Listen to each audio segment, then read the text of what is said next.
ओहो के भयो फेन्ट भएछ ल। Hello hello hello hello.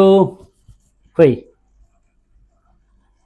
फेन्टै भएछ हेर्नुहोस् त, बेहोस भयो यहाँ अहिले हेर्दा हेर्दै। अफिसमा काम गर्ने क्रममा बेहोस भयो र यस्तो अवस्थामा तपाईँहरूले ध्यान दिनुहोस्, कहिले पनि कुर्सीमै राख्नु हुँदैन या बेहोस भएको व्यक्तिलाई फेरि उठाएर बसाएर राख्नु पनि हुँदैन।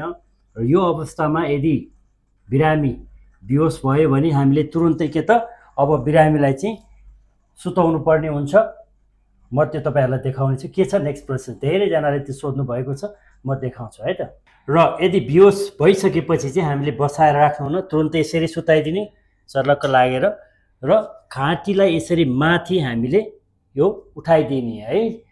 च्यापुमा समातेर माथि खुल्ला गरिदिने, सिरानी बिल्कुलै नराख्ने र यो अवस्थामा तुरुन्तै हामीले चाहिँ एम्बुलेन्सलाई बोलाइहाल्ने र मुखमा पानी कहिले पनि नहाल्ने, बेहोस भएको व्यक्तिलाई मुखमा पानी चाहिँ नदिने है। र यसरी चाहिँ हामीले सुताउनुपर्छ। त्यसपछिका प्रोसेसहरूको लागि तपाईँले नेक्स्ट भिडियोमा हेर्नुपर्ने हुन्छ।